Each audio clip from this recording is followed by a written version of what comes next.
আমি যখন মিশর আল আজহারে পড়তে গেছি, আমার একটা কিউরিসিটি ছিল যে আগামীর পৃথিবী কিরকম হইতে পারে। ওই যুগের মোবাইল ছিল 6600, মাথাটার দিক দিয়ে এরকম মোটা ছিল, প্যাটের দিক দিয়ে একটু চিকন, ওটা ছিল 6600। এটা নিয়ে আমি মিশর গেছি। মিশর গিয়া দেখি নিচে সাইবার ক্যাফেতে একেবারে কম্পিউটার ফ্রি দেওয়া, যেখানে সব কিছু তোমরা ব্রাউজ করবা, শিখবা, পড়বা, লাইব্রেরি দেওয়া। সাইবার ক্যাফেতে গিয়ে আমি সার্চ করলাম যে 2020-এর দিকে এই পৃথিবীতে কিরকম আপডেট মোবাইল আসবে। তা আমি দেখলাম হাতের ঘড়ির মতো এই জায়গার মধ্যে হাতের ঘড়ি দিয়ে মানুষ কথা বলতেছে। আমি চিন্তা করলাম এটা কি কোনো কালে সম্ভব? এরকম হাতের ঘড়ি দিয়ে কথা বলবে, এটা কেমনে সম্ভব? একটু মিলায় দেখেন তো, এখন ঘড়ির মধ্যে দিয়ে কথা বলা যায়, সম্ভব না অসম্ভব? নবীজির এই হাদিসকে টার্গেট নিয়ে এডিডাস কোম্পানি এখন হাতে মিশন নিয়েছে। সামনের জুতার ভিতরে এমন ডিভাইস থাকবে, শুধু কথাই বলা যাবে না, এটা সিকিউরিটি গার্ড দিবে। সামনের পথ চলার জন্য এটা ডিটেক্টর হিসেবে কাজ করবে। এটা অলরেডি তারা ভীষণ নিয়েছে। তার মানে এইটাও ফলিয়ার লোক বলতে পারবে না কই হুজুর এটা তো নাই। তাহলে কয় নাম্বার? এবার 14 নাম্বার শুনেন আমার ভাইয়েরা। 1500 বছর আগে নবীজি বলে গেলেন, ঠিক আছে তো না? মুসাব্বা লেগে গেছে? কত নাম্বার? 14 নাম্বারে নবীজি বলছেন, এমন দৃশ্য তোমরা দেখবা যে দৃশ্য তোমাদেরকে আতঙ্কিত করে দিবে। এমন দৃশ্য তোমরা দেখবা, নবী আলাইহিস সালাতু ওয়াস সালাম 1450 বছর আগে জানায় গেলেন, এমন দৃশ্য তোমাদের চোখে পড়বে, পৃথিবী ব্যাপী আরবের এমন কোন ঘর থাকবে না যেই ঘরের ভিতরে ফিতনা ঢুকবে না। এখন বলেন আরবের অবস্থা কি জানেন? সৌদি আরবে যে দেশটা এক সময় শরিয়া ছিল, ল, যে দেশের আইন চলতো আল্লাহর কোরআন দিয়ে, সৌদি আরবের বিচার ব্যবস্থা ছিল কোরআন দিয়ে। হত্যা করলে তার শাস্তি হতো মৃত্যুদণ্ড, চুরি করলে তার শাস্তি হতো হাত কাটা, নামাজ ছেড়ে দিলে শাস্তি হতো। সেই সৌদি আরবের দিকে তাকান, যেখানে এক সময় শরিয়াকে এতটা ফলো করা হতো আল্লাহর কোরআনকে দিয়ে, তাদের আইনগুলো সেখানে নির্ধারণ করা হতো কোরআন মাফিক, শরিয়া মাফিক, ইসলামিক ল তারা পরিচালিত করতেন। সেই রক্ষণশীল সৌদি আরবের মধ্যে এখন মদকে এত পরিমাণ ছড়ায় দেওয়া হচ্ছে, কূটনীতিকদের জন্য পারমিট দেওয়া হচ্ছে। যেই জায়গাগুলোতে আল্লাহ আযাব দিয়ে ধ্বংস করেছেন, মাদায়েনে সালেহ, সেগুলোর ভিতরে এখন কনসার্ট হচ্ছে, যেখানে একটা জাতিকে আল্লাহ ধ্বংস করে দিয়েছেন। রিয়াদের ভিতরে কনসার্ট হচ্ছে, জেদ্দায় কনসার্ট হচ্ছে, আমাদের মমতাজ পর্যন্ত গেছে কনসার্টে। হাইরে কলিজে একটু কাঁপে না? কোন দেশে কনসার্ট হয়? শুধু মিউজিকের বিরুদ্ধে বলার কারণে অসংখ্য আলেম, আয়েদ আল কারনির মতো, সালমান আউদার মতো, সালেহ মুনাজ্জমের মতো অসংখ্য আলেম শুধু মিউজিকের বিরুদ্ধে বলার কারণে অন্ধকার প্রকোষ্ঠে মাটির নিচের জেলখানার ভিতরে দিনের পর দিন জেলখানায় রেখেছে। পরিষ্কার ভাবে বোঝা যায় গাফলতি সারা দুনিয়ার ভিতরে শুরু হয়ে গেছে। হাত্তা তুত্তাখাযাল মাসাজিদু তুরুকা, মসজিদের সামনে দিয়ে রাস্তা হবে, লোকেরা হেঁটে হেঁটে চলে যাবে, নামাজের জন্য যাবে না। এমন লোক সারা বাংলাদেশে থাকলেও ফলিয়াতে নাই। যে আসছে আপনারা আসে বলছেন, আমার মনে হয় যদি আমরা এখন বলি 100 জনের ভিতরে নামাজি কয়জন? হুজুরে কন? হুজুরে লজ্জায় মুখে হাত দিয়ে ফেলছে যে হুজুর এ কথা কি কতি পারি? সবার সাথে এত সুসম্পর্ক। আচ্ছা, কয়টা লোক আমরা নামাজি হয়েছি আগে কর? যে মানুষের ভিতরে এখন নামাজ ঢুকে নাই, ওই মানুষের ভিতরে আল্লাহ কেমনে ক্ষমতা দিবে? নামাজ এখন এই জমিনে কায়েম হয় নাই। আমার নেতা নামাজ পড়ে না, কর্মী নামাজ পড়ে না। যেই মুসলমানের নেতা নামাজ পড়ে না, রাস্তা দিয়ে হেঁটে চলে যায়, হাদিসের পরিভাষায় ওই মানুষদেরকে বলেছে গাফেল মানুষ। জোরে সরে বলেন তো, এমন গাফেল এখন কম না বেশি? ডান দিক থেকে আওয়াজটা বেশি আসলেও বাম দিকের আওয়াজটা নেহায়েত কম হয়ে গেছে। আচ্ছা বলেন তো, এরকম লোক কি আসলে আছে না নাই? আমি বহুদিন ফজরের নামাজ এই ফলিয়া মসজিদে পড়ছি। তুলনামূলক আমার কাছে মনে হয় বহু এলাকার চাইতে বেশ ভালো মুসল্লি হয়, প্রায় 2 কাতার ভরে যায়। কখনো সুবহানাল্লাহ একজনে, কখনো কখনো দেখছি 3 কাতার ভরে যায়। সত্যি আমার কাছে অবাক লাগছে। আবার অনেক জায়গায় নামাজ পড়ছি যেখানে কোরআন পূর্ণ হয় নাই, ইমাম সাহেব আর মুয়াজ্জিন সাহেব, আর সাথে এমন 2 জন যাদের ওযু অনেক সময় চলে গেলে খোঁজ খবর নাই। এরকম নেহায়েত মুরব্বী মানুষ আছে না? প্রিয় ভাইয়েরা আমার, কিয়ামতের সময়টা যত ঘনায় আসবে, গাফলতি তত বেশি বেড়ে যাবে। মসজিদের সামনে দিয়ে হেঁটে চলে যাবে, নামাজের খবর নাই। এমন মুসলমান জমিনে বেড়ে যাবে, এমন মুসলমানের সংখ্যা বাড়বে। আজকের পৃথিবীতে 200 কোটি প্রায় মুসলমান, এর মধ্যে 2 কোটি মুসলমান মার খেয়ে যাচ্ছে। 20 কোটি মুসলমানের ঘর বাড়ি নাই। ইসলামের কারণে ঘর সারা হয়েছে, বাড়ি সারা হয়েছে। আল্লাহ যদি জবাবদিহিতার কাঠগড়ায় দাঁড় করায়, একটা কদম জবাব দিতে পারবেন না, সামনে যেতে পারবেন না। আজ থেকে নিয়ত করেন, নামাজের ভিতরে কোনো দলাদলি নাই। আপনি যদি নামাজি হয়ে যান, আপনার নেতা যিনি নামাজি বানায় দিবেন তিনি কে? নিজে নামাজ না পড়লে নেতা নামাজি হইব কেমনে? আচ্ছা কন্ত, এটা কি আমি রাজনৈতিক কথা বলছি? ও একজনই বলতেছে রাজনৈতিক হয়ে গেছে নাকি? এটা একেবারে সাফ সাফ শুধু হাদিসের অনুবাদ বলছি, কোনো রাজনীতি নেই। এবার 2 নাম্বার হাদিসের দিকে তাকান। এরকম হাদিস কিন্তু 20টা শোনা লাগবে। সময় আছে? কোমরের জোর আছে তো? ইনশাআল্লাহ একটা হাদিস শেষ হয়েছে। 2 নাম্বার হাদিস, নবীজি বলেন, হাত্তা ইয়াবুদাল্লাতু ওয়াল উজ্জা, মুসলমানের ছেলে হয়েও মূর্তির সামনে গিয়ে মাথা নত করবে, এমন মুসলমান সারা বাংলাদেশে থাকলেও এখানে না। কি ঠিক আছে? তাহলে একটু জোরে সোরে কন, আছে? আপনি একটু পূজার সময় গিয়ে দেখবেন,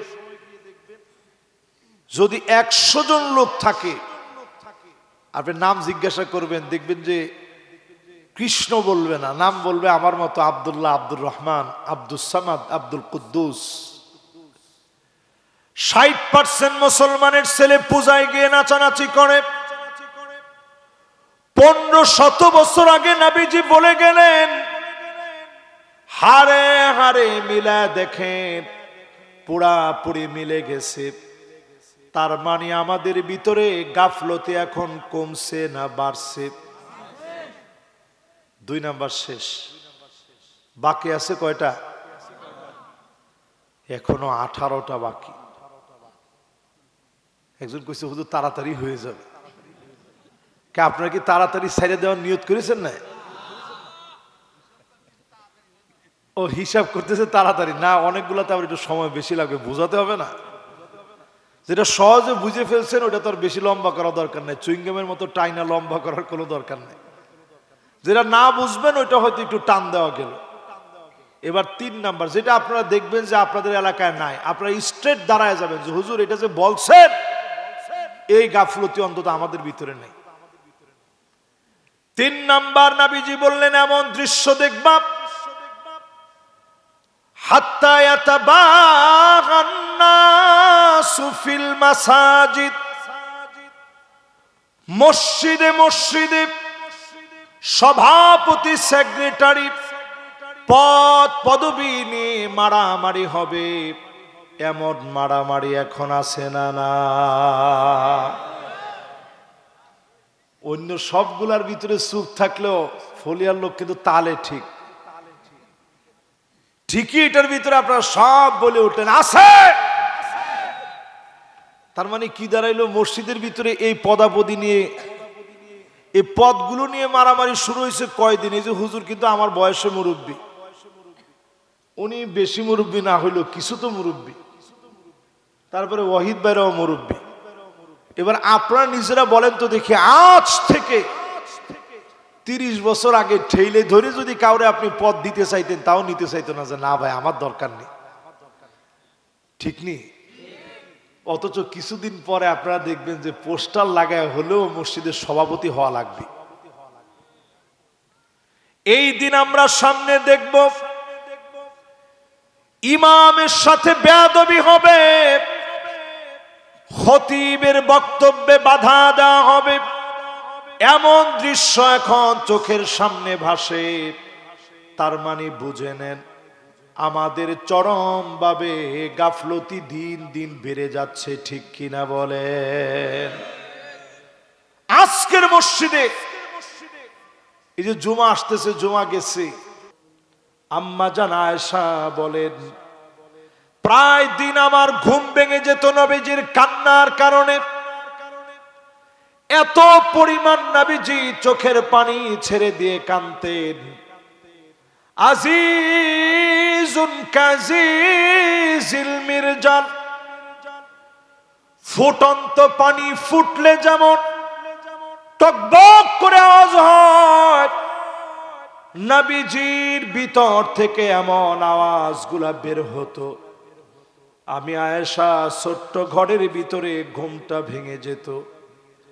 আমি আমার কানটাকে নিয়ে নবীজির জবানের সামনে নিয়ে যেতাম, কি বলে নবীজি এত কান্দে আমি শুনতাম। অন্য কোনো কিছু বলে নবীজি কান্দে না, নবীজি কান্দে আর আল্লাহর কাছে বারবার বলে আল্লাহুম্মা উম্মতি, ও আল্লাহ আমার উম্মত, আমার উম্মত, উম্মত বলে নবীজি বারবার কাঁদতেন। মনের মধ্যে সাহস নিয়ে বলেন তো দেখি নবীজি কার জন্য, কাদের জন্য সেজদায় পড়ে বারবার কেঁদেছেন? এই আমাদের মতো উম্মতের জন্য কাঁদছেন। একদিনও বলেন না আল্লাহ ভালো খাবার কেন দিলেন না? খাবারের খবর নেন, আমি আপনি কি খাইছি। আজকে দাদার ঘরে খাইলাম, কত আইটেমের গোশত, কত রকমের মাছ, কত রকমের খাবার। অথচ আমার নবী ফজরের নামাজে যেতেন, নামাজের পরে মাসনুন দোয়াগুলো একটার পর একটা পড়তেন।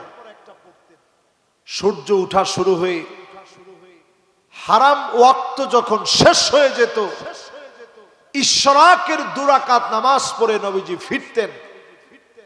ঘরে এসে আপনারা যেমন ফজরের নামাজ পড়ে একটু হাইটা টাইটা গিয়া ঘরে গিয়া বলেন এ তাড়াতাড়ি একটু মুড়ি টুড়ি দাও, পেঁয়াজটা কাটে দাও, মুড়িটা দাও, সরিষার তেল দাও, মাখায়া খাবো। নবীজি ওই সময়ে বলতেন আম্মাজানদেরকে, স্ত্রীরা কিছু কি আছে ঘরে? প্রায় দিন আম্মা জানরা বলতেন, নবী এক ঢোক পানি খাবেন, সেই পানিটুকুও নাই। একটা খেজুর পর্যন্ত ঘরের ভিতরে নাই। একবারের জন্য নবীজি কষ্ট পান নাই, সবর করে ফেলতেন আর বলতেন, যাও আজকেও রোজা রেখে ফেললাম, সাহারিতে পেয়ারা হাবিব এক ঢোক পানি খেতে পারে নাই, একটা খেজুর পর্যন্ত পায় নাই। কষ্ট করে নবীজি রোজা রেখে ফেলতেন।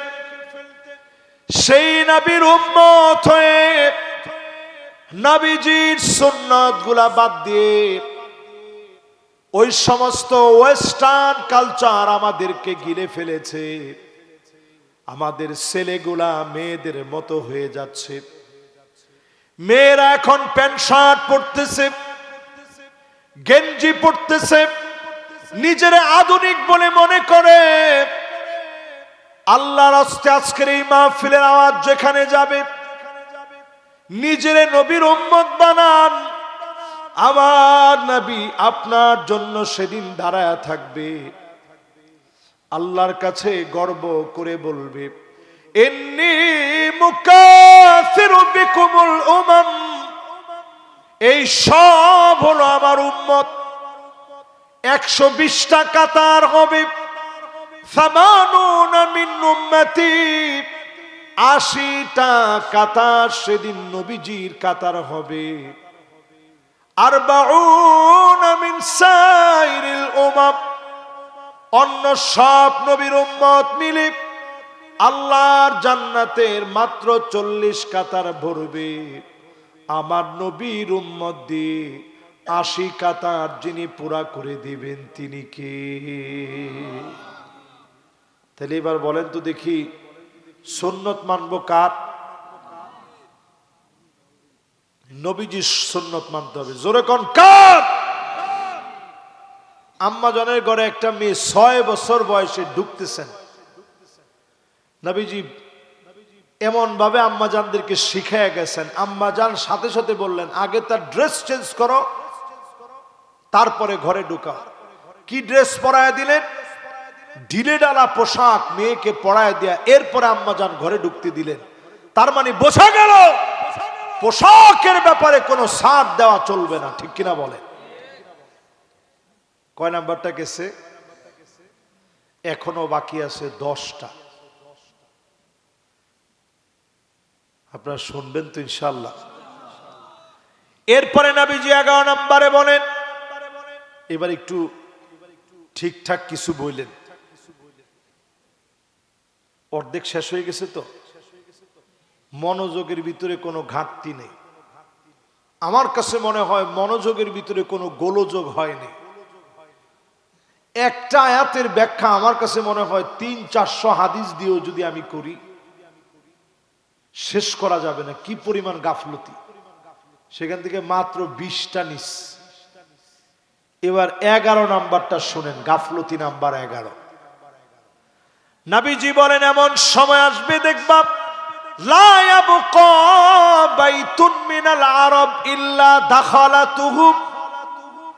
এমন কোন ঘর থাকবে না যেই ঘরের ভিতরে ফিতনা ঢুকবে না। এখন কোন ঢুকছে? এটা কার কার ঘরে নাই? টান টান করে হাতগুলা উঠান। একজন হাত তুলছে, মাশাআল্লাহ 3 জন পাইলাম। আপনার ছেলেরও নাই, ছেলের বউরও নাই, কারো নাই, আপনারও কারো নাই। দরবার যাক, তাও তো কইছে যে হুজুর আছে, ছোট মেমোরিটা ঢুকাতে পারি নাই। আচ্ছা, এবার মাত্র পাইলাম কয়জন? আমি হুজুরের হাতে যেহেতু আস, আপনি নিজে একটু চিন্তা করেন কি পরিমাণ ফিতনা ঢুকে গেছে। এই হাদিসটা যখন 15 বছর আগে আমি পড়ছি, বিশ্বাস করেন আমার ওই রকম বুঝে আসে নাই যে আসলে এই হাদিস দ্বারা উদ্দেশ্যটা কি নেওয়া হয়েছে। নবীজি বলতেছেন, এমন কোন ঘর নাই যে ঘরের ভিতরে ফিতনা ঢুকবে না। এটা নিয়ে আমি ঘাটাঘাটি করলাম যে কি কি ফিতনা আছে, সব ঘরের ভিতরে ঢুকবে। একটা হাদিসের ভিতরে পাইলাম লাতামাতুহু লাতমাতান মাফউলে মুতলাক। নবীজি বলছেন একটা ঘরও থাকবে না যেই ঘরের ভিতরে ফিতনা গিয়ে থাপড়াবে না। আপনাদের ফলিয়ার ভাষায় থাপ্পড়ে কি কর, চর মারিয়ে একেবারে দাঁত ফেলে দিবে। তো নবীজি বলতেছে এমন চর মারবে সব ঘরে ঘরে গিয়ে চর মারবে। আচ্ছা বলেন তো এখন সব ঘরে ঘরে আসে না নাই? মা নামাজ পড়তেছে, ছোট্ট শিশু বাচ্চা, বয়স ধরেন 3 বছর। আমাদেরও তো 3 বছরের সময়টা কেটে গেছে। 2 বছরের আগে একজন বলতেছে, দেখছেন হুজুর পাশের জন্য বলতেছে ব্যাখ্যা করে, হুজুর 3 বছর লাগে না তো, হুজুর তো এমনি ভুলে ভুলে ফেলেছে 3 বছর। 2 বছরও লাগে না এখন। মা ধরেন নামাজ পড়তেছে, ছোট বাচ্চা মিউজিক বাজাচ্ছে নামাজের সময়। আজকে থেকে 30 বছর আগে ধরেন আপনি নামাজ পড়তেছেন, পাশে এক জায়গায় কনসার্ট হচ্ছে, আপনি মানতেন? নামাজের সালাম শেষ, ও কার ছেলে আজকে দেখে নেওয়া লাগবে। নামাজের সময় মিউজিক বাজায়, ওর গোষ্ঠী শুদ্ধ আজকে আমি দেখে নেব। কিন্তু একটু চিন্তা করে দেখেন এখন ঘরে ঘরে কনসার্ট ঢুকে গেছে।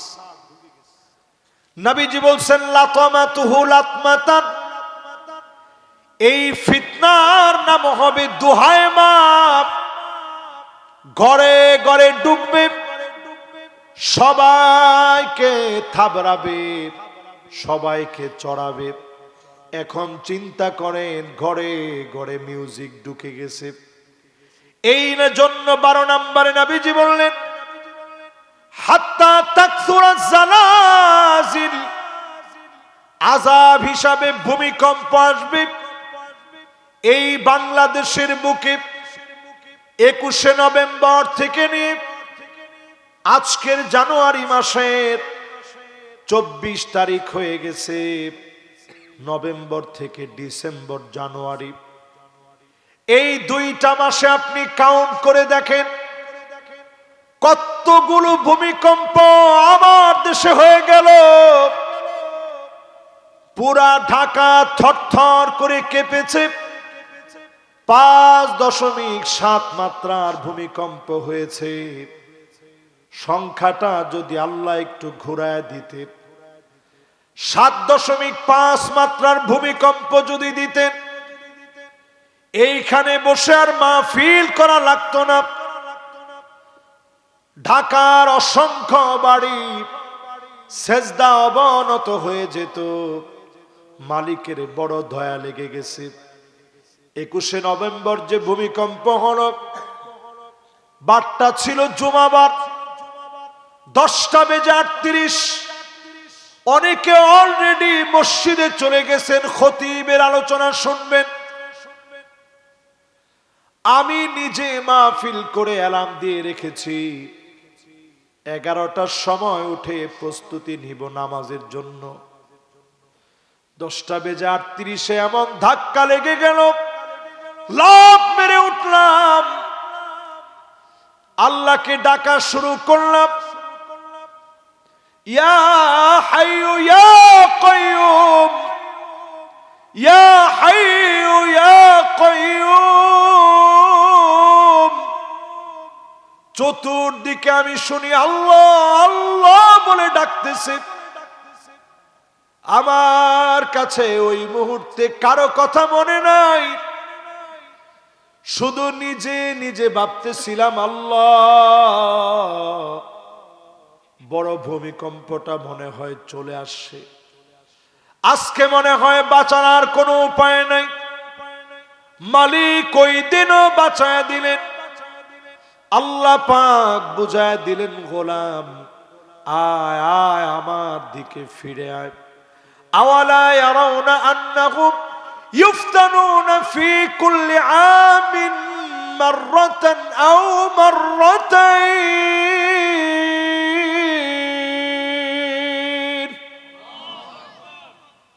প্রত্যেক বছর একবার অথবা 2বার আল্লাহ আযাব দেন। একটু পরীক্ষা নেন মালিক।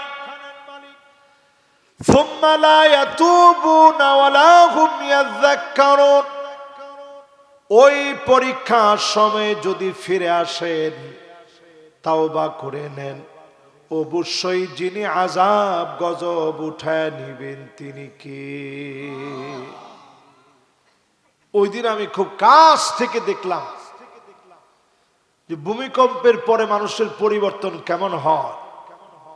জুমার দিন দেখলাম পুরা মসজিদ টইটুম্বুর ভরে গেছে, কিন্তু আসরের সময় অসংখ্য ওই গোলামেরাই আর নামাজ পড়ে নেই। ঠিক কিনা বলেন? আল্লাহর আযাব দেখার পরেও বুঝ আসে না। এরকম গাফেল আমরা হইলাম চাক্ষুষ আযাব দেখে। ইউনূস আলাইহিস সালামের কওম, নবী চলে গেছে রাগ করে। আল্লাহ জাতিরে আর দাওয়াত কি দিব? লাইলা ওয়া নাহারা, দিন রাত দাওয়াত দিও, পরিবর্তন হয় না। আল্লাহ এদেরকে গজব দিয়ে শেষ করে দেন। ইউনূস আলাইহিস সালাম যখন চলে গেছেন, আযাব মাথার উপরে চলে আসতেছে, তখন তারা চিন্তা করছে যে এখনই তো আযাব আসবে, অন্তত এখন তওবা করে ঠিক হয়ে যায়। এমন ভাবে তওবা করছে, মালিকের বড় মায়া লেগে গেছে, আল্লাহ আযাবটা উঠায় নিছে। আজকের এখান থেকে নিয়ত করেন, আযাব গজবের আগে নিজেরে পরিবর্তন করবেন, তাওবা করবেন, আল্লাহর দিকে ফিরে আসবেন। এখান থেকে উঠার আগে যিনি আযাব উঠায় নেবেন তিনি কে? 12 নাম্বার শেষ। এবার কত নাম্বার? 13 নাম্বারে নবীজি বলেন, এমন সময় আসবে নিজের চোখে তোমরা তাকায় দেখবা জুতার ফিতা পর্যন্ত কথা বলবে। এই জায়গাটা একটু মিলায় দেখেন, হাতের ভিতরে স্মার্ট ওয়াচ, ঘড়ির ভিতর দিয়া কথা বলে, এরকম ঘড়ি আছে না নাই? কার কার আছে দেখি? যুবকরা হাত তুলো তো দেখি। মাশাআল্লাহ, একজন হাত তুলছে। এটা থাকলে কোনো অসুবিধা নেই, এটা আধুনিকতা, থাকতেই পারে। কার কার আছে একটু হাত তুলো তো দেখি। মাশাআল্লাহ, তোমারও আছে? মাশাআল্লাহ, একেবারে ছোট মানুষ সে হাত তুলছে। মাশাআল্লাহ মাশাআল্লাহ। ভাইরা কি আসছেন না গেছেন? মাশাআল্লাহ, ওনারা আসছেন। লিল্লাহে তাকবীর। এই না মাশাআল্লাহ। কিছু ভাইয়ের দিলের ভিতরে যদি একটু দিনের কথাগুলা ঢুকে, এবার একটু বলেন তো দেখি, যে স্মার্ট ওয়াচ। আমি যখন মিশর আল আজহারে পড়তে গেছি, আমার একটা কিউরিসিটি ছিল যে আগামীর পৃথিবী কিরকম হইতে পারে। ওই যুগের মোবাইল ছিল 6600, মাথাটার দিক দিয়ে এরকম মোটা ছিল, প্যাটের দিক দিয়ে একটু চিকন, ওটা ছিল 6600। এটা নিয়ে আমি মিশর গেছি। মিশর গিয়া দেখি নিচে সাইবার ক্যাফেতে একেবারে কম্পিউটার ফ্রি দেওয়া, যেখানে সব কিছু তোমরা ব্রাউজ করবা, শিখবা, পড়বা, লাইব্রেরি দেওয়া। সাইবার ক্যাফেতে গিয়ে আমি সার্চ করলাম যে 2020-এর দিকে এই পৃথিবীতে কিরকম আপডেট মোবাইল আসবে। তা আমি দেখলাম হাতের ঘড়ির মতো এই জায়গার মধ্যে হাতের ঘড়ি দিয়ে মানুষ কথা বলতেছে। আমি চিন্তা করলাম, এটা কি কোনো কালে সম্ভব? এরকম হাতের ঘড়ি দিয়ে কথা বলবে, এটা কেমনে সম্ভব? একটু মিলায় দেখেন তো, এখন ঘড়ির মধ্যে দিয়ে কথা বলা যায়, সম্ভব না অসম্ভব? নবীজির এই হাদিসকে টার্গেট নিয়ে এডিডাস কোম্পানি এখন হাতে মিশন নিয়েছে। সামনের জুতার ভিতরে এমন ডিভাইস থাকবে, শুধু কথাই বলা যাবে না, এটা সিকিউরিটি গার্ড দিবে। সামনের পথ চলার জন্য এটা ডিটেক্টর হিসেবে কাজ করবে। এটা অলরেডি তারা মিশন নিয়েছে। তার মানে এইটাও ফলিয়ার লোক বলতে পারবে না, কই হুজুর এটা তো নাই। তাহলে কয় নাম্বার? এবার 14 নাম্বার শুনেন আমার ভাইয়েরা। 1500 বছর আগে নবীজি বলে গেলেন, ঠিক আছে তো? না মুসাব্বা লেগে গেছে? কত নাম্বার? 14 নম্বরে নবীজি বলছেন এমন দৃশ্য তোমরা দেখবা যে দৃশ্য তোমাদেরকে আতঙ্কিত করে দিবে। এমন দৃশ্য তোমরা দেখবা, নবী আলাইহিস সালাতু ওয়াস সালাম 1450 বছর আগে জানায় গেলেন এমন দৃশ্য তোমাদের চোখে পড়বে। পৃথিবী ব্যাপী আরবের এমন কোন ঘর থাকবে না যেই ঘরের ভিতরে ফিতনা ঢুকবে না। এখন বলেন আরবের অবস্থা কি জানেন? সৌদি আরবে যে দেশটা এক সময় শরিয়া ছিল, ল, যে দেশের আইন চলতো আল্লাহর কোরআন দিয়ে, সৌদি আরবের বিচার ব্যবস্থা ছিল কোরআন দিয়ে। হত্যা করলে তার শাস্তি হতো মৃত্যুদণ্ড, চুরি করলে তার শাস্তি হতো হাত কাটা, নামাজ ছেড়ে দিলে শাস্তি হতো। সেই সৌদি আরবের দিকে তাকান যেখানে এক সময় শরিয়াকে এতটা ফলো করা হতো আল্লাহর কোরআনকে দিয়ে, তাদের আইনগুলো সেখানে নির্ধারণ করা হতো কোরআন মাফিক, শরিয়া মাফিক, ইসলামিক ল তারা পরিচালিত করতেন। সেই রক্ষণশীল সৌদি আরবের মধ্যে এখন মদকে এত পরিমাণ ছড়ায় দেওয়া হচ্ছে, কূটনীতিকদের জন্য পারমিট দেওয়া হচ্ছে। যেই জায়গাগুলোতে আল্লাহ আযাব দিয়ে ধ্বংস করেছেন মাদায়েনে সালেহ, সেগুলোর ভিতরে এখন কনসার্ট হচ্ছে, যেখানে একটা জাতিকে আল্লাহ ধ্বংস করে দিয়েছেন। রিয়াদের ভিতরে কনসার্ট হচ্ছে, জেদ্দায় কনসার্ট হচ্ছে, আমাদের মমতাজ পর্যন্ত গেছে কনসার্টে। হাইরে কলিজে একটু কাঁপে না? কোন দেশে কনসার্ট হয়? শুধু মিউজিকের বিরুদ্ধে বলার কারণে অসংখ্য আলেম, আয়েদ আল কারনির মতো, সালমান আউদার মতো, সালেহ মুনাজ্জমের মতো অসংখ্য আলেম শুধু মিউজিকের বিরুদ্ধে বলার কারণে অন্ধকার প্রকোষ্ঠে মাটির নিচের জেলখানার ভিতরে দিনের পর দিন জেলখানায় রেখেছে। পরিষ্কার ভাবে বোঝা যায় গাফলতি সারা দুনিয়ার ভিতরে শুরু হয়ে গেছে। শুধু তাই না, নতুন একটা বিবাহ চালু হইছে, বলতে লজ্জা লাগে। এই বিবাহের নাম দিয়েছে নিকাহে মিসিয়ার, টাকার বিনিময়ে বিবাহ। সৌদি আরবে মহিলারা টাকা দিবে পুরুষরে, তাদের অ্যাড্রেস গুলো দিবে ইউটিউবে, সোশ্যাল মিডিয়াতে, যে আমি দেখতে এমন, লম্বা এমন, আমি ডিভোর্সি কিন্তু টাকা পয়সা আছে, তোমার টাকা পয়সা দিব, তুমি আমার বিয়ে করো। এই বিবাহের নাম চুক্তিভিত্তিক বিবাহ, নিকাহে মিসিয়ার। এই বিবাহ সৌদি আরবের স্ট্রেটে এখন শুরু হয়ে গেছে। তার মানে বোঝা যায় এখন পৃথিবীর অবস্থা ভালো না। নবীজি ১৫০০ বছর আগে জানা গেলেন, ঘুম থেকে নবীজি উঠলেন, উঠে নবীজি বললেন ওয়াইলুন লিল আরব, ধ্বংস আরবের জন্য। আবার বললেন ওয়াইলুন লিল আরব, ধ্বংস আরবের জন্য। আবার বললেন ওয়াইলুন লিল আরব, ধ্বংস আরবের জন্য। কয়বার বলছেন? আম্মা জান উম্মে সালামা বলতেছেন ইয়া রাসূলুল্লাহ, আমরা কি ধ্বংস হয়ে যাব? আমাদের ভিতরে এত এত নেককার লোক আছে। নবীজি বললেন হ্যাঁ, তোমরাও ধ্বংস হয়ে যাবা। ইদা কাসুরাল খাবাস, খারাপি যখন বেড়ে যাবে, পাপাচার যখন বেড়ে যাবে, তোমাদেরকেও যিনি ধ্বংস করে দিবেন তিনি কে? 15 নাম্বার পর্যন্ত, 14 নাম্বার, 15 নাম্বারটা শোনেন, আরো কত ভয়াবহ। নবীজি বলেন এমন একটা ভাইরাস দেখবা, কাকু আসিল গনাম, ছাগলের ঠান্ডা লাগলে ছাগল যেমন কাশতে থাকে, নাক দিয়ে কি পড়ে,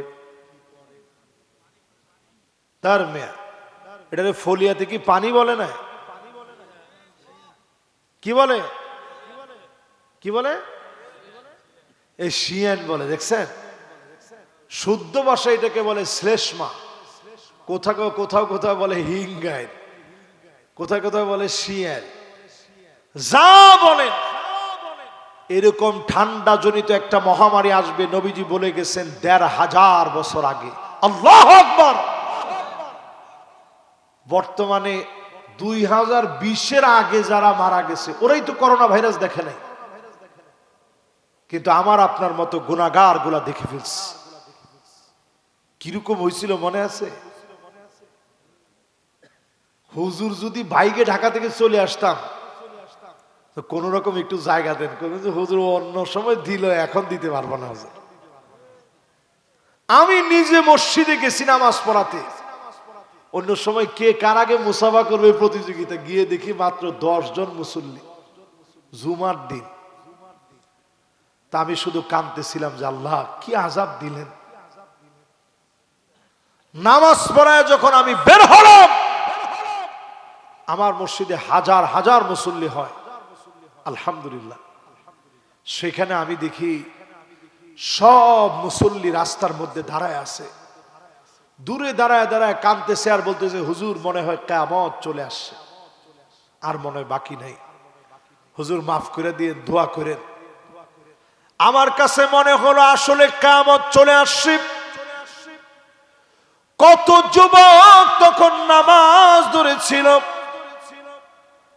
কত মানুষ নামাজ ধরেছিল, বলেছিল আল্লাহ জীবনে আর নামাজ ছাড়ব না।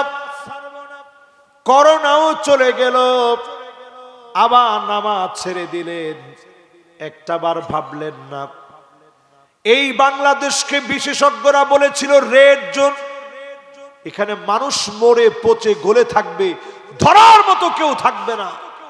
কিন্তু একটু হিসাব মিলায় দেখেন, বাংলাদেশে মোটেও এমন হয় নাই। ভারতে লাশ পুড়তে না পেরে মানুষ পানিতে ফেলে দিয়েছে, ঠিক কিনা কম? দেখছেন না পত্র পত্রিকায়? কিন্তু বাংলাদেশে তো এমন হয়নি। ঠিকই সেই দিন আমরা আলেমদের কদর বুঝছি, যে ইমামদেরকে ১৯-২০ হইলে ধমক মারেন, ছেলে ভুলে গেল, ইমাম সাহেব আপনারে ভুলে যায় নাই। কত জায়গায় ইমামরা জীবনের রিস্ক নিয়ে এরপরে জানাজার নামাজ পড়াইছে, কবরস্থ করছে। বাংলাদেশের প্রতি আল্লাহর দয়া হয়েছে কেন? অসংখ্য মাদ্রাসার ভিতরে বাইরে দিয়া তালা মারা ছিল, ভিতরে ওই যে ছোট ছোট বাচ্চারা আলিফ লাম মিম যালিকাল কিতাবু লা রাইবা ফি পড়া চলতেছে। নামাজের ভিতরে মানুষ কাঁদছে। তারাবির নামাজে যদিও মসজিদে বেশি লোক যেতে পারে না, বাড়ির উঠানে উঠানে নামাজ হয়েছে, মসজিদের ছাদে ছাদে, এমনকি ঘর বাড়ির ছাদে পর্যন্ত নামাজ হয়েছে। মালিকের বড় দয়া লেগে গেছে, আমার দেশ থেকে যিনি করোনাকে উঠায় নিয়েছেন তিনি কে? এরকম একটা ভাইরাস আবার আসতেছে। আগে দিচ্ছেন আল্লাহ একটা, সোজা হন নাই। আজকের মাহফিলে লিখে রাখেন 2026-এ ভাইরাস আর একটা না কয়েকটা আসবে। আসমানি মায়ের কয়দিন পরে পরে আল্লাহ দিতে চান, কিন্তু দেন না কেন জানেন? নবীজি আল্লাহর কাছে কাঁদছেন, আল্লাহ আপনি শাস্তি দিয়ে আমার উম্মতটি শেষ করে দিন না। কোরআন থেকে দলিল নেন।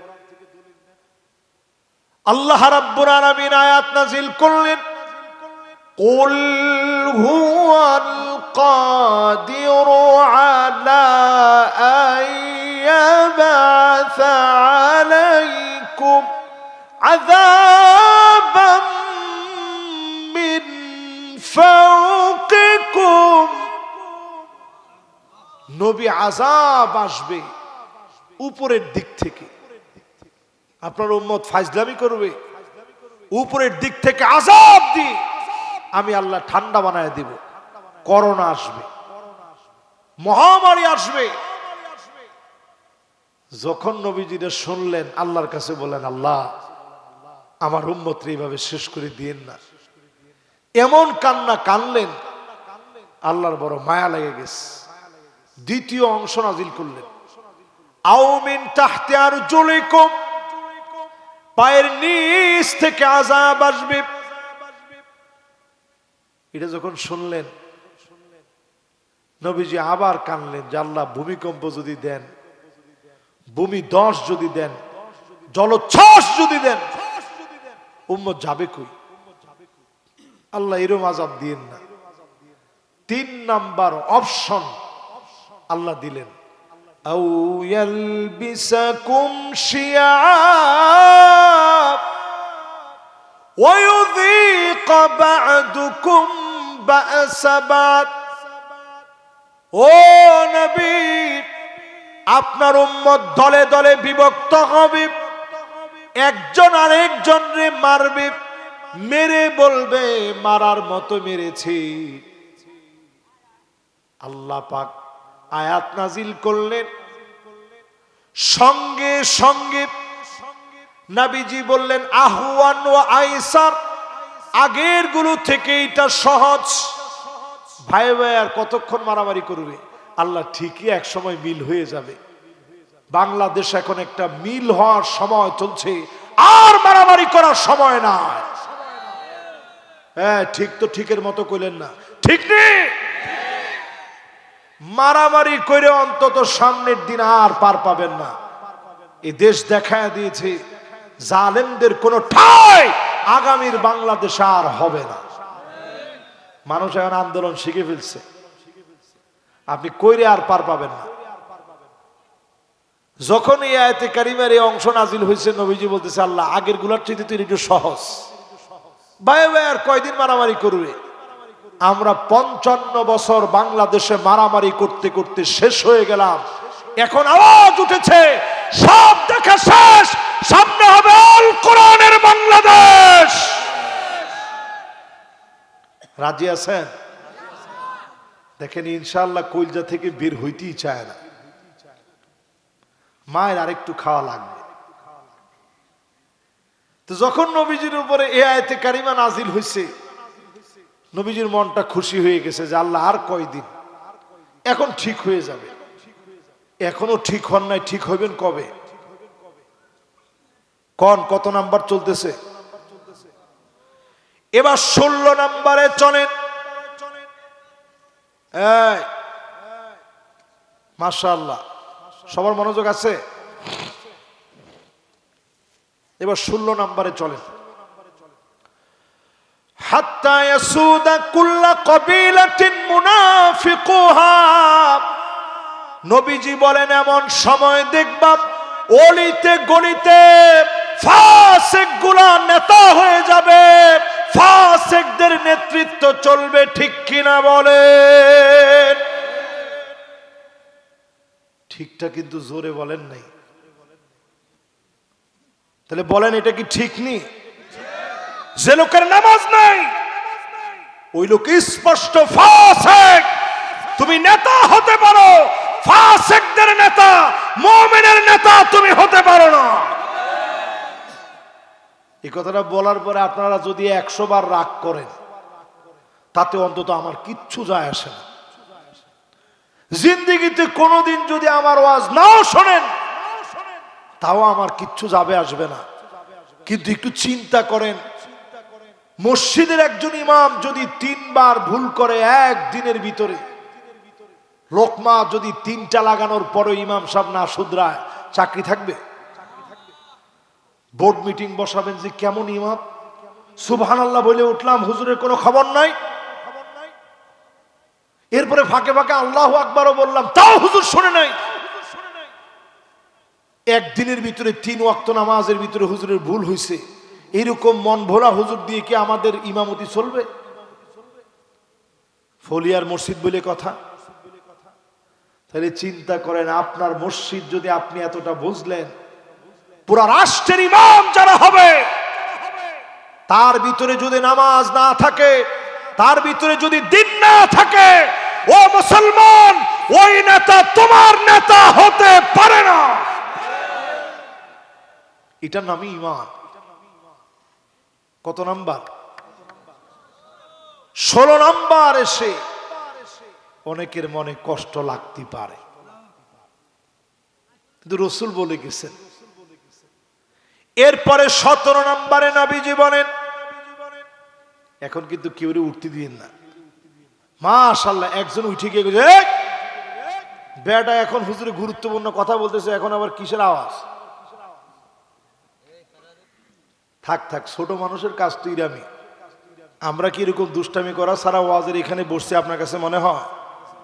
এই ওয়াজের মধ্যে আমরা বসতাম, একজন আরেকজনের পাঞ্জাবির মধ্যে গিঠা দিয়ে দিতাম, যাতে করে উঠতে গেলে অন্তত আমার কথা মনে থাকে। তো এগুলো দুষ্টামি না করে আমরা বড় হয়ে গেছি, বিষয়টা এমন না। তারপরেও একটু সুন্দরভাবে আদর করে এদেরকে বসায় রাখতে হবে। তাহলে 16 নম্বর শেষ না ভাই? না, আরেকজনের গিরা দিয়েছি, নিজের পাঞ্জাবি থেকে গিরা দেনে একজনের সাথে বসে আছে না, এই আস্তে করে একটু গিট দিয়ে দিতাম, যাতে করে উঠার সময় একটা একটা রেখে গিটটা দিল কে। আবার তাকবীরও দিতাম সেই যুগে। তো আবার হুজুরদের কাছ থেকে খুব দোয়া নিতাম। তো দুষ্টামি না করলে জীবনে আপনি খুব বড় হতে পারবেন না। একটু দুষ্টামি বাচ্চাকালে মানুষ করবেই, তবে এই রকম দুষ্টামি করেন না। আমার মা সবসময় বলতো, আহারে, সব সময় যখন বাসা থেকে বের হইতাম, বুঝ হওয়ার পর থেকে মা বলতো, বাজান এরকম দুষ্টামি করিস না যে মানুষ বলবে, আহারে বাপটা তো অনেক বড় আলেম মানুষ, খুব ভালো মানুষ, মাটা মনে হয় ভালো না। তা আমার সবসময় এই কথাটা মনে থাকতো। মিশর গেছি, সেখানে ওই কথাটা আমার কানে বাজতো, যেখানে তো মা নাই বাপ নাই, অনেক দূরে, কিন্তু কোনো কাজ এমন করা যাবে না মানুষ বলবে যে তার আব্বা তো অনেক বড় আলেম, তার মা মনে হয় ভালো না। তারপর আম্মা সবসময় হাত ধরে বলতো, বাজান এমন কাজ করিস না যে মারে মানুষ খারাপ বলে। এই জন্য দুষ্টামি করবো আমরা, কিন্তু এমন কাজ করবো না যেন আমার মায়ের কেউ খারাপ বলবে, বাপেরে খারাপ বলবে, এমন দুষ্টামি করা যাবে না। ঠিক কিনা কর? কত নম্বরে ছিলাম ভুলে গেছি। হুজুর কি কন? মাশাআল্লাহ, 16 শেষ, এবার 17 শুরু। আল্লাহু আকবার। চিন্তা করেন আপনি কতগুলো বলে ফেল দিলাম। এবার 17 নম্বরে আসেন, নবীজি কি বলে একটু শুনেন। নবীজি বলেন, এমন সময় আসবে তোমরা দেখবা মানুষ দল করবে। সহিহ বুখারী খুলেন, এখন সহিহ মুসলিম খুলেন। নবীজি বলেন, একজন আরেকজনের কাছে গিয়ে বলবে, রাজুলুন বায়া রাজুলান। একজন একজনকে গিয়ে বলবে, নেতা আজকে থেকে আপনার দলে আসি, আপনার সাথে বাসি মরি, আপনার সঙ্গে আসি। স্লোগানও দেয় একেবারে সামনের কাতারে, নেতা তোমার ভয় নাই। আমরা আসি লাখো ভাই, কত আর দিবেন এই সমস্ত পাম্পট্টি মার্কা স্লোগান। পরে স্লোগান টোলোগান দিয়া নেতারে কিছুদিন পরেই বলতেছে যে, নেতা ওই যে আপনার দলে আসলাম, রজুলুন বায়া রাজুলান, আপনার দল আজকে থেকে করা শুরু করলাম না তো অনেকদিন হয়ে গেল, বাজার কমিটির পদটা যদি আমারে দিতেন। নেতা কর, না বাজার তো তোরে দেওয়া যাবে না, তুই তো খাই ফেল দিবি। এ কথা বলার সাথে সাথে মন খুব বেজার, নেতার কাছ থেকে উঠে যায় আর বলে, আহারে কি করলাম, নেতা তোর দরকার নাই। মনে মনে, সামনাসামনি বলার সাহস নাই তো।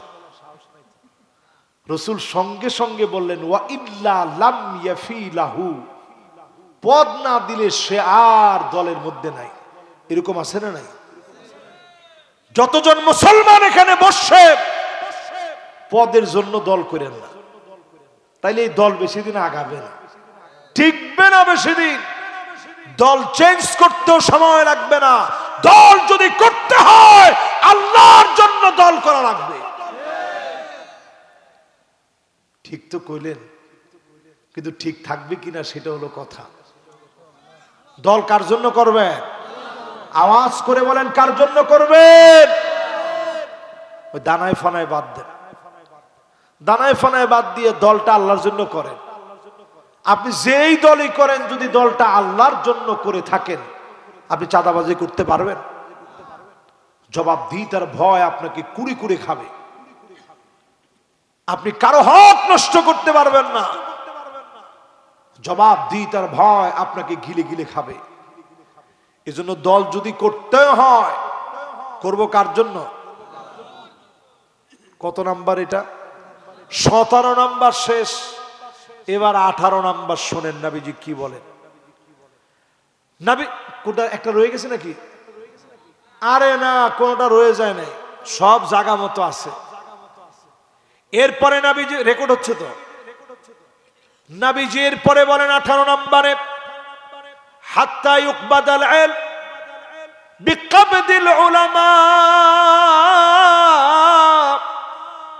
ইলম উঠায় নিবে, আলেমদেরকে উঠায় নেওয়ার মধ্য দিয়ে আমাদের মতো জাহেলরা পড়ে থাকবে, আলেমরা চলে যাবে। বিগত কয়টা বছরে একটু নজর করে দেখেন, কত কত আলেম বাংলাদেশ থেকে শূন্য হয়ে গেছে। এই কয়টা বছরে কতগুলো আলেম হারায় ফেলছে। আমাদের মুরব্বী আলেম বলতে এখন তেমন কেউ নাই বললেই চলে। রাসূল বলছেন এরপরে যারা থাকবে রুআসাউহুম জুহাল, সব জাহেলদেরকে মানুষ আলেম মনে করবে। এই যে আমাদের মতো জাহেলদেরকে আপনারা আলেম মনে করেন, এইরকম মনে করা শুরু হবে, মনে হবে উনি অনেক বড় আলেম। সব জাহেলদেরকে বড় বড় আলেম বলে মনে করবেন। আমরা সব বড় বড় আলেম হারায় ফেলছি, মুখলেস আলেমদেরকে হারায় ফেলছি। যে আলেমরা ইখলাস নিয়ে কথা বলতো তাদেরকে হারায় ফেলছি। আমরা কয়জনের উদাহরণ দিব। জুনায়েদ বাবনগরী রহমতুল্লাহ আলাই, ওনার একটা ছবি ভাইরাল হয়েছে, পাঞ্জাবির নিচে ওনার যে গেঞ্জিটা সিরা গেঞ্জি হসপিটালে বসা আছে, দেখছেন আপনারা? আহমদ শফি রহমতুল্লাহ আলাই, ওনারে আমরা হারিয়ে ফেলেছি বাংলাদেশ থেকে। তাফসীর অঙ্গনের রূপকার আল্লামা দেলোয়ার হোসেন সাইদি রহমতুল্লাহ আলাইহ। এরকম যদি আমরা মিলাই, যারা চলে গেছে তাদের জায়গা আর কেউ পূরণ করতে পারবে না। এরকম বড় বড় আলেম সব হারিয়ে ফেলেছি। তাহলে এই জায়গাটাও আমরা মিল পেয়ে গেলাম। বিকবদিল উলামা, আলেমদেরকে উঠায় নিয়ে আল্লাহ পাক এলেম উঠায় নিয়ে। আর বাকি আছে কয়টা? দুইটা বাকি, শেষ দুইটা। খুব খেয়াল দিয়ে দিল দিয়ে শোনেন। নবী আলাইহিস সালাতু ওয়াস সালাম 19 নম্বরে বলেন, ইল্লা আলা হুসানাতিম মিনান নাস, মানুষের ভিতরে আমানতদারিতা থাকবে না, আমানতদার ব্যক্তি থাকবে না। এখন বলেন আমাদের দেশের ভিতরে আমানতদার ব্যক্তি আসেনি? কয়জনে খায়া না খায়া নাই কইছেন, বাকিরা এখনো মনে করতেছেন আছে। জোরে কোন আছে? এখন তো আপনারা নাই কইলেন, আসলে কি নাই? আসলে নাই, খুবই কম। আগের দিনে এরকম ব্যাংকিং ব্যবস্থা ছিল না। এখন আপনি যদি সসরাইল বাজারে যান, এজেন্ট ব্যাংকিং আছে। ইসলামী ব্যাংকের এজেন্ট ব্যাংকিং আছে না? এখানে আছে। কিন্তু আজ থেকে 40 বছর আগে এরকম ছিল। এটিএম বুথ নাই, ব্যাংকিং ব্যবস্থার এত উৎকর্ষ সাধন হয় নাই। তখন মানুষ টাকা রাখতো কোথায়? ওই যে নামাজি ব্যক্তি আমানতদার, তার বাড়িতে গিয়ে বলতো, চাচা আমি তো একটু বিপদে পড়ে গেছি, কিছু টাকা হাতে এসেছে, রাখার মতো ট্রাঙ্ক কিছুই নাই, আপনার ঘরে রাখে দেন, লাগলে নিয়ে যাব না। উনি সুন্দর করে, আগের দিনে সিন্দুক ছিল, দেখছেন? উনি সুন্দর করে কিছু একটার মধ্যে পেঁচায়া শাড়ির ভিতরে রেখে দিছে। কোন শাড়িতে? এটা চিহ্ন রাখছে, অমুক শাড়ির ভিতরে কিন্তু অমুক জনের টাকা। স্ত্রীরা আবার বলে রাখছে যে আমি যদি মরেও যাই, এই টাকাটা কিন্তু অমুক জনের, তারে কিন্তু দিয়ে দিও। ঠিকই চাওয়া মাত্র গ্রাহককে ব্যাংক এখন দিতে চায় না টাকা, কিন্তু ওই সময় আমানতের টাকা ফিরিয়ে দিতে 1 সেকেন্ড দেরি করা হতো না। ঠিক কিনা বলেন? রাসূলের এই হাদিসটাও সত্য হয়ে গেছে। কয়েক বছরের পরিবর্তন। 20 নম্বরে প্রিয় ভাইরা আমার, নবী আলাইহিস সালাতু ওয়াস সালাম বলছেন এমন অবস্থা হবে অধিকাংশ স্ত্রী স্বামীর প্রতি রাগারাগি করবে, এখন করেনি। এটাতে আবার করে যারা বলছেন বাড়িতে যাওয়া লাগবে না কলাম।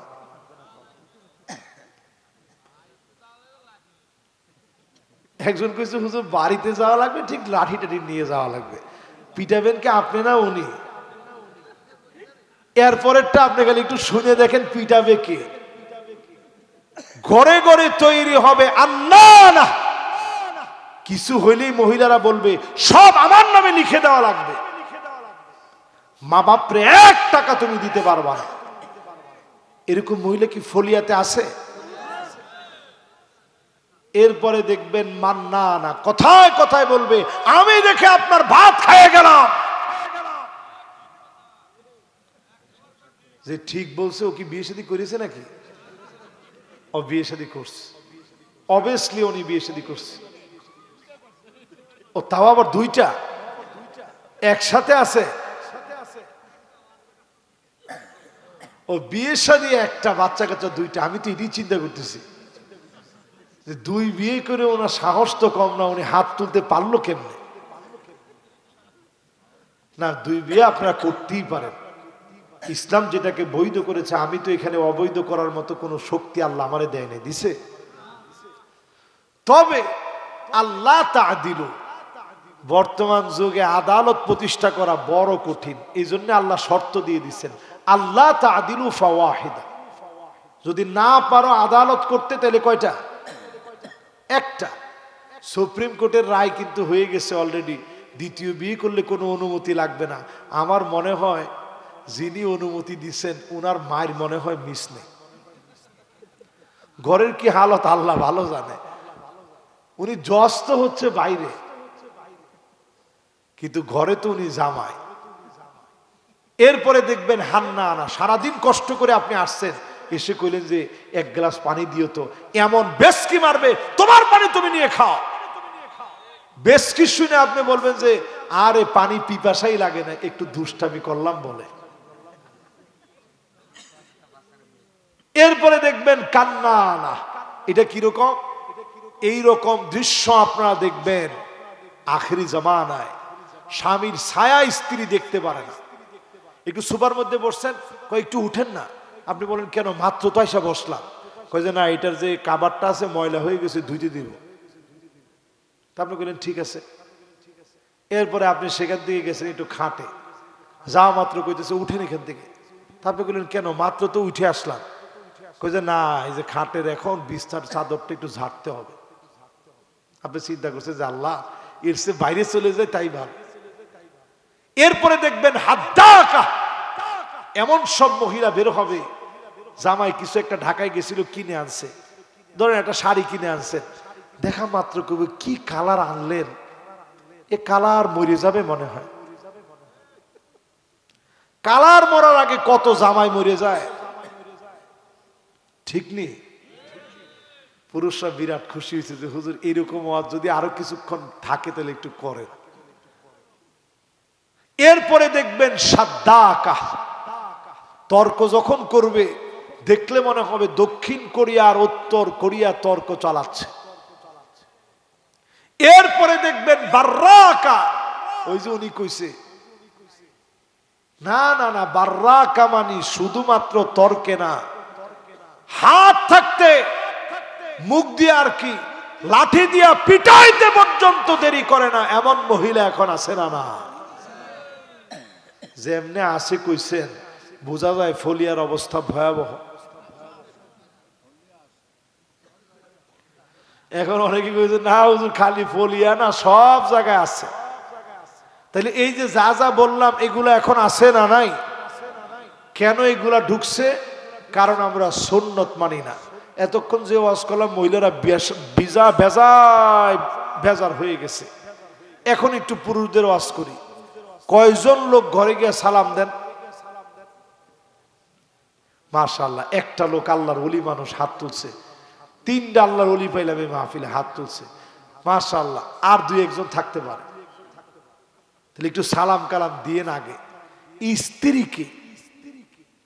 আর আমরা চাই থাকি উনি সালাম দিবে, উনি লজ্জায় দেয় না, আপনিও দেন না, সালাম দিবেন এখন থেকে, পারবেন? ফোনটা দিলে হ্যাঁ,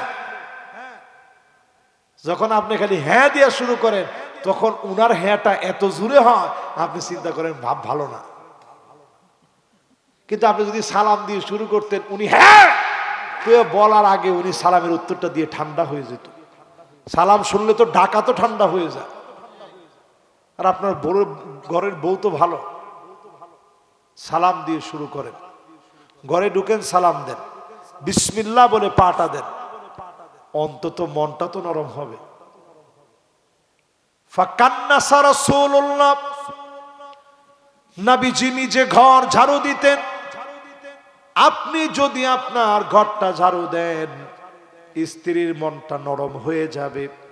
পাপিষ্ট মন হলেও যিনি মনটা নরম বানায় দিবেন তিনি কে? দিছেন জীবনে?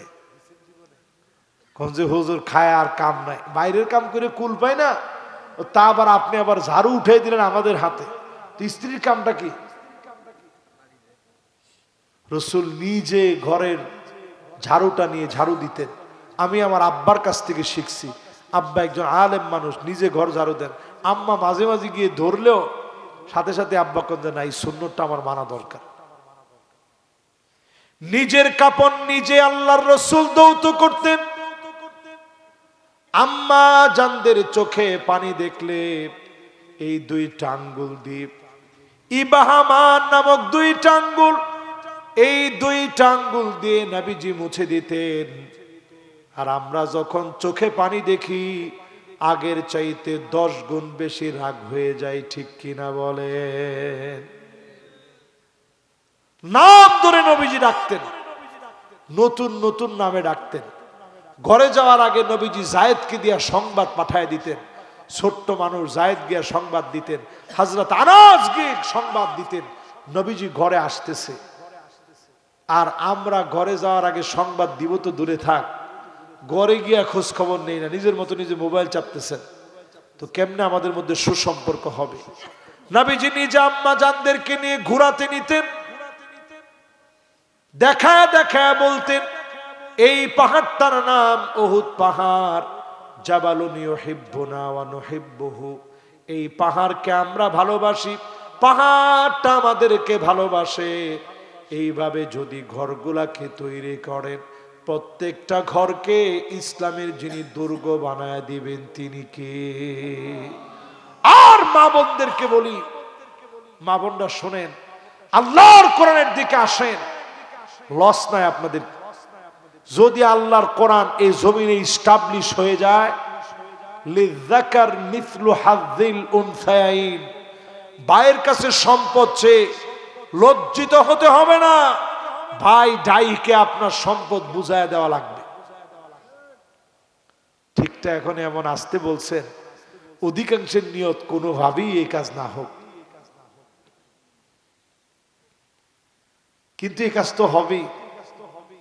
জমিনে সেই দিন বেশি দূরে নয়, সারা পৃথিবীর জমিন চাচ্ছে আল্লাহর কোরআন দিয়ে রাষ্ট্র পরিচালিত হবে, কোরআনের বিধান দিয়ে আইন চলবে, ঠিক কিনা বলে?